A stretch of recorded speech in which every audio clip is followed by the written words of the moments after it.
کرام بالخصوص اولاد غوث اعظم اولاد رسول باقی طیبہ کے پھول پیر طریقت رہبر شریعت حضور سیدی مرشدی سید تحسین رضا واحدی صاحب قبلہ مرکز اللہ العالی، وہیں پر نقیب اجلاس حضرت حافظ قاری زاہد رضا صاحب قبلہ، شاعر اہل سنت آصف کوثر صاحب قبلہ، شاعر اسلام رضوان حبیبی صاحب قبلہ و دیگر ارباب ملت، حاضر مجلس خواتین اسلام، السلام علیکم ورحمۃ اللہ تعالی وبرکاتہ۔ وعلیکم السلام۔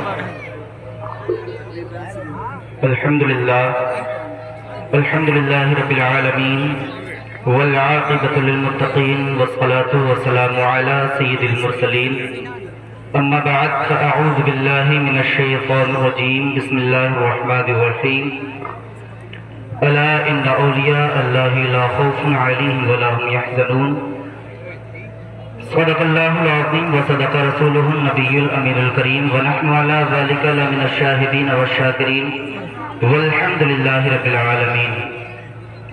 غوث اعظم بمنے بے سرو سامہ مدد، قبلہ دی مدد، کعبہ ایماں مدد، بگرداد بلا افتاد کشتی، مدد کن یا معین الدین چشتی، قادریم نعرے یا غوث اعظمی زنم، دمز شیخ احمد رضا فا قطب عالمی زنم، قادریم نعرے یا غوث اعظمی زنم، دمز شیخ مفتی اعظم مصطفیٰ رضا خانی زنم۔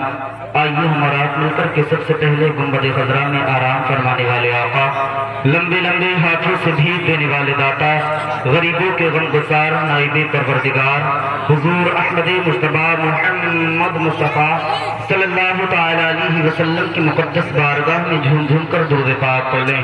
پڑھیے بلند آواز سے، اللہم صلی علی سیدنا و مولانا محمد بارک وسلم، صلاۃ و سلام علیک یا رسول اللہ یا حبیب اللہ یا نبی اللہ صلی اللہ تعالی علیہ وسلم۔ برکتیں حاصل کرنے کے لیے ایک مرتبہ اور نبی اور آل نبی پر درود پاک پڑھ لیں۔ اللہ رب محمد صلی اللہ علیہ وسلم، نحن عباد محمد صلی اللہ علیہ وسلم، صلاۃ و سلام علیک یا رسول اللہ یا حبیب اللہ یا نبی اللہ صلی اللہ تعالی علیہ وسلم۔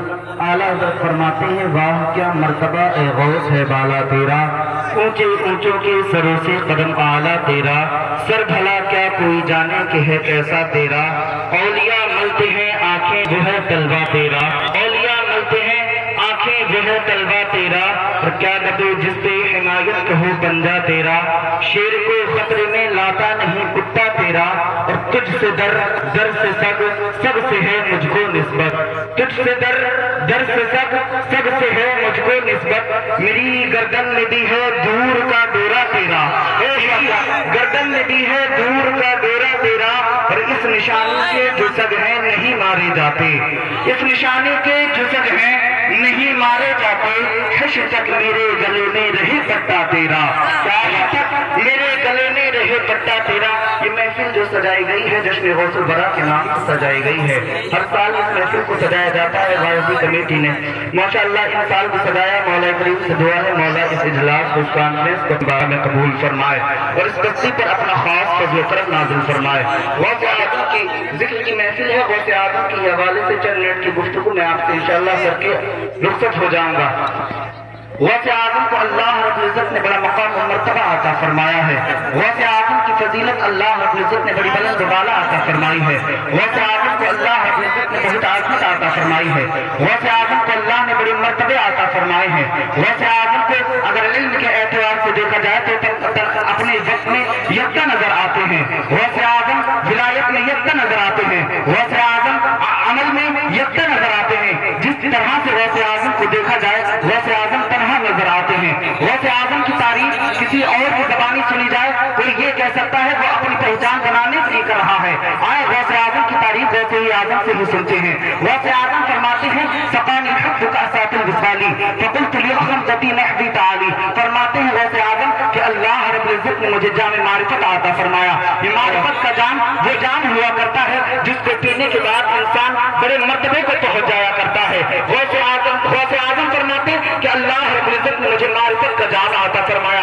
بعد میں فرماتے کہ میں اس معرفت کے جام کو اپنی مرضی کے مطابق پیتا رہا.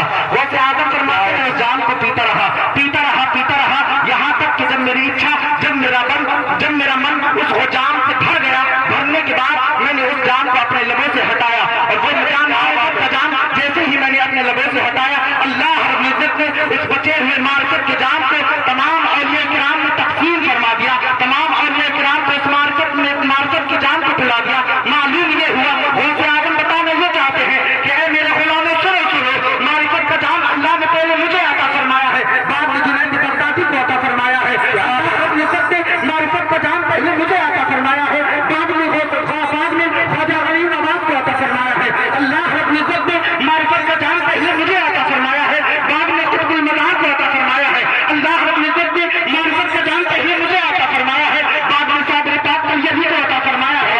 اللہ رب العزت نے معرفت کا جام پہلے مجھے عطا فرمایا ہے بعد میں دیگر اولیاء کرام کو عطا فرمایا ہے بعد میں دوسرے اولیاء کرام کو عطا فرمایا ہے. تبھی تو میرے اعلیٰ حضرت فرماتے ہیں کہ واہ کیا مرتبہ اے غوث ہے بالا تیرا اونچے اونچوں کے طرح سے قدم آئے ہیں. کیا بات ہے زندہ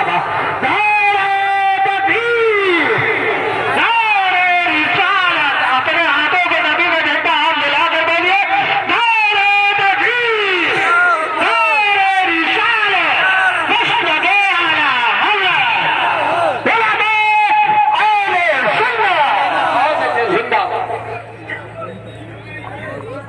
پہلے معرفت کا جام غوث اعظم کو عطا فرمایا اس کے بعد دیگر اولیاء کرام کو عطا فرمایا.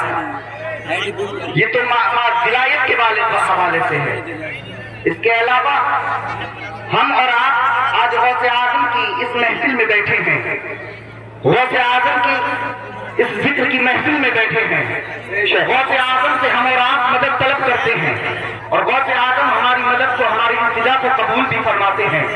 لیکن کبھی کبھی ہمارے ذہن میں یہ خیال آ جاتے ہیں کہ ہم جیسے ہی غوث اعظم کو پکارتے ہیں اس وقت ہماری التجا کو غوث اعظم قبول نہیں فرماتے. کچھ وقت کے بعد میں ہماری دعا کبھی قبول ہوتی بھی ہے کبھی نہیں قبول ہوتی. تو اس کی وجہ کیا نظر آتی ہے؟ اس کی وجہ صرف اور صرف یہ نظر آتی ہے کہ ہم غوث اعظم سے محبت غوث اعظم کی جو سیرت ہے اس سیرت پر ہم عمل کرتے ہوئے نظر نہیں آتے. غوث اعظم کا جو طریقہ ہے اس طریقے پر ہم چلتے ہوئے نظر نہیں آتے. حالانکہ غوث اعظم اپنے غلاموں کی مدد کس طرح سے فرماتے ہیں. غوث اعظم اپنے غلاموں کی التجا کو کس طرح سے قبول فرماتے ہیں. تو سنیں غوث اعظم خود فرماتے ہیں کہ اگر میں مسجد میں ہوں اور میرا مرید مغرب میں ہو اور اس کا سطر اگر چھپ جائے تو میں مسجد سے ہی اپنے مرید کے سطر چھپا دیا کرتا ہوں. غوث اعظم فرماتے ہیں غوث اعظم اپنے غلاموں کی اپنے مریدوں کی اپنے چاہنے والوں کی کس طرح سے مدد فرماتے ہیں.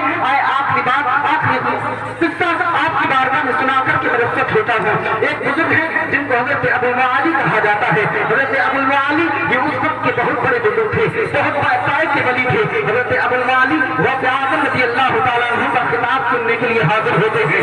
حضرت ابو معالی غوث اعظم کی تقریر سننے کے لیے حاضر ہوتے ہیں. حضرت ابو معالی غوث اعظم کا بیان سننے کے لیے حاضر ہوتے ہیں. بغداد کی مسجد میں غوث اعظم کو خطاب سماعت کر رہے ہیں. غوث اعظم کی گفتگو سن رہے ہیں. غوث اعظم کی تقریر سماعت فرما رہے ہیں. ہوتا کیا ہے کہ غوث اعظم خطاب فرما رہے ہیں. حضرت ابو معالی کو اچانک سے قضاء حاجت کی ضرورت پیش آتی ہے. آپ کو شدت سے قضاء حاجت کی درپیشی ہوتی ہے. شدت سے قضاء حاجت کی ضرورت پیش آتی ہے. حضرت ابو معالی بیان فرماتے ہیں کہ میرے پیٹ میں بہت زیادہ خرابی پیدا ہو جاتی ہے. بہت زیادہ مجھے قضاء حاجت کی ضرورت پیش آتی ہے. میں سوچنے لگا کہ اگر میں محفل سے اٹھ کر کے جانے لگا اگر میں محفل سے اٹھ کر کے گیا تو یہ محفل کے آداب کے خلاف ہو جائے گا. غوث اعظم کی محفل کی بے ادبی ہو جائے گی. ایک ادب کو ملحوظ رکھتے ہوئے ادب کو جانتے ہوئے میں محفل سے اٹھ کر کے جا نہیں سکتا تھا. جا نہیں پایا. یہ سوچ رہا تھا. اچانک سے